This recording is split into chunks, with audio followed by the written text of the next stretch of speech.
The night her hull took water, the steamer Commodore slipped down the dark St. John's like a rumor trying not to be overheard. Rain stitched the river and turned the deck lamps into halos. Dockmen on the Jacksonville wharf watched the stern wash pull away and wondered if anyone aboard believed the cargo would stay secret for long. Crates were stacked to the beams and lashed twice, rifles and cartridges bound for a rebellion across warm water. On the afterdeck, a young correspondent named Stephen Crane pulled his coat tight and kept a hand on the rail, feeling the vibration of the engines pass into bone. He was not there for adventure, he told himself, but to witness. The river said it had its own ideas. The Commodore had made such runs before, quick and quiet, hugging the coastline and its inlets, ducking marsh and shoal, trading spent coal smoke for speed and distance. She was no beauty, squat as a factory with a single stack and a boxy pilot house, but her crew knew her habits and how she preferred the wheel. The captain stood braced in his oilskins and watched the shoreline slide like a low wall of black glass. Behind him, the engineer tramped to the boiler room, kicked the grating, and checked the bilge in case the pumps needed another voice shouting over the sea. It wasn't a storm so much as a run of bad luck laid end to end. Before the mouth of the river, the ship struck a shoal and jarred the cargo hard enough to pop straps and open seams. Water treated the hold like a promise and began to keep it. The pump handles bucked, and men lined on them until shoulders burned. Crane took a turn and felt the sea up through the planks as if the ship breathed backward. The captain had the helm put to an inlet to anchor and make repairs, but the weather had no patience for caution. The Commodore drifted off her set, her anchor dragging, her bow yawing into a chop that climbed the boards like someone determined to board. They tried for beaching. Twice the engine clawed at the water, and twice the ship shuddered and swung broadside to the waves. Cargo shifted again with a sound like furniture sliding in a house while everyone pretends to sleep. The engineer came up, soaked and furious, and said the water was gaining. The captain nodded once. The order to abandon ship came without ceremony. It did not need a speech. They lowered what boats they could, one dinghy, one yawl, and a makeshift raft that looked like a dare. Crane, the cook, the oiler, and the captain took the dinghy, too small for the sea, too light for the weight in it, but their hands found the thwarts anyway. The first swell shoved the little boat away from the ship, as if the ocean approved of tidy separation. From the Commodore's deck came a shout, a crash of wood giving up, and then the dark mass rolled to starboard and settled with a groan so deep it sounded like the river itself was answering. The steamer dipped its stern, showed a slice of screw, and sighed into the blackness. The only light left belonged to the dinghy's men and whatever still burned in their chests. They set to with oars, noses stung by the reek of wet cordage and coal smoke that clung even out here. The captain sat in the stern sheets with one hand on the tiller and the other on his side, pain behind his ribs from some unkind corner of the sinking. The cook faced the bow and bailed with a tin, his wet sleeves writing circles on the air. The oiler, a big man with arms built by engines, took stroke and found a rhythm that the sea kept trying to correct. Crane rowed opposite and learned how a small boat can make a man both strong and small at once. Night made a habit of itself.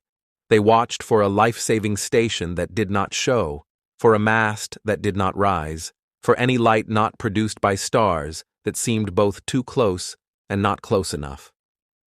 When dawn came, it was a gray that flattened everything: water, sky, the men's faces. In that light, the shoreline looked near enough to touch, dunes like sleeping backs, a line of white water between them and the sand. The captain judged the breakers and shook his head. Not yet. The dinghy had not been built for landing through surf. It had been built to give a man an argument to have with the sea for a while. They made for a point farther down, a smudge that promised calmer water. Without the steamer's groaning frame around them, The world sounded cleaner, every slap on the planks a word they learned to read. The oiler called for changes in stroke, the captain coaxed the bow into the troughs, and the cook, cheerful even in misery, said the shore birds were laughing at them.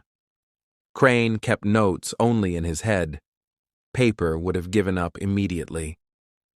He watched the oiler's back and the angles of the captain's jaw and thought about lines that could measure this work without lying. The day warmed until the salt dried on their faces like a mask. Thirst woke in them like a second body. They sipped from a keg that seemed to empty faster than it should.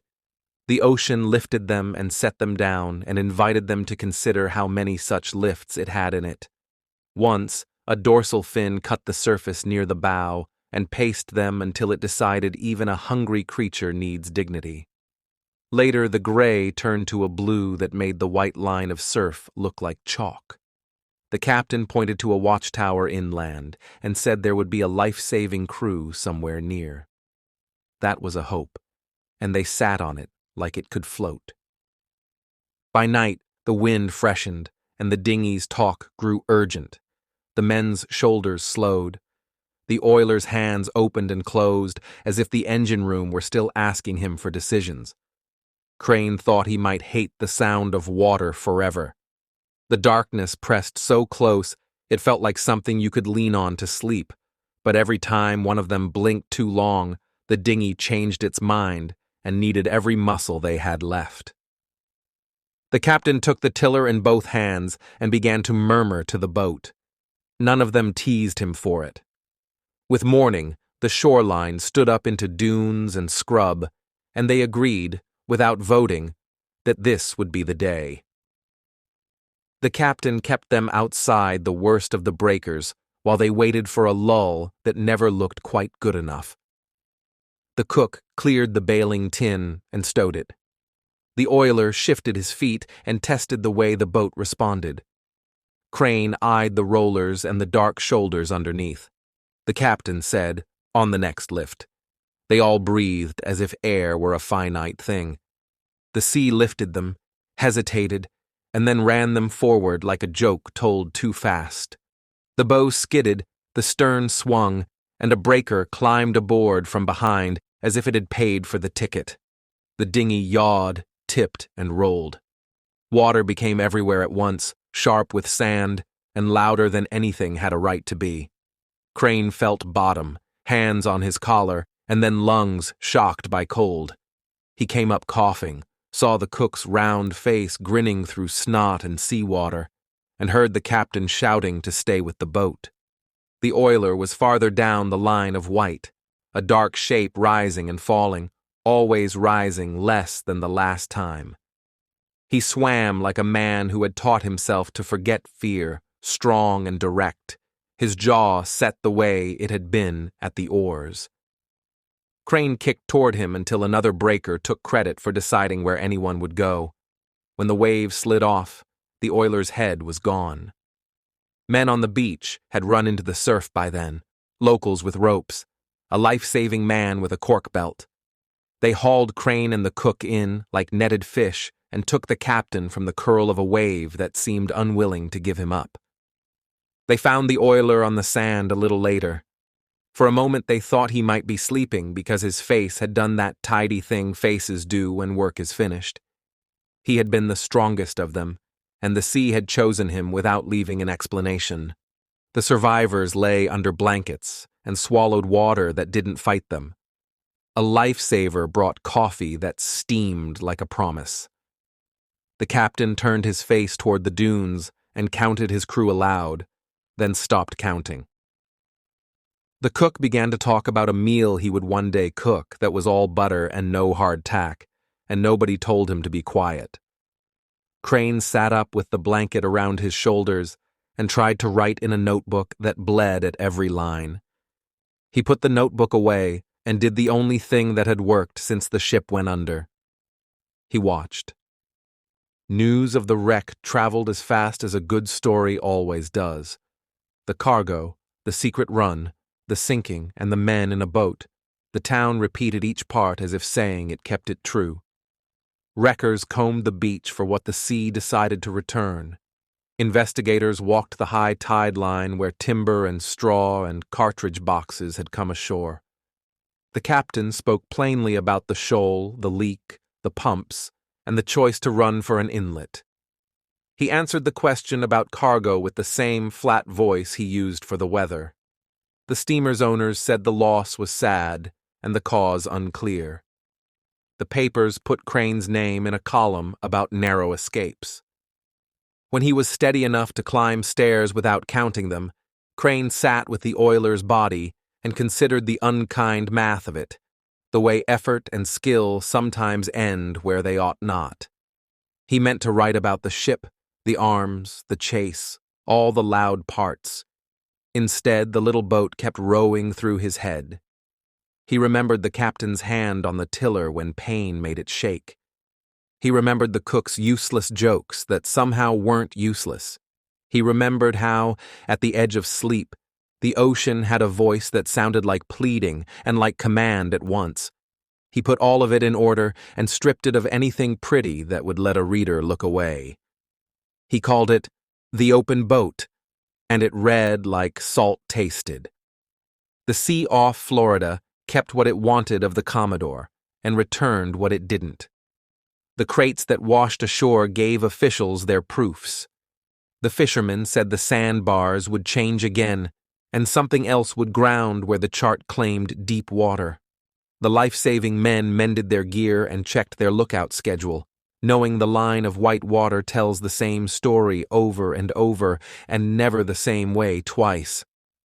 Crane took the same passage every survivor takes, counting his breaths at night, starting at small noises, remembering the oiler's last swim at moments that were supposed to belong to joy.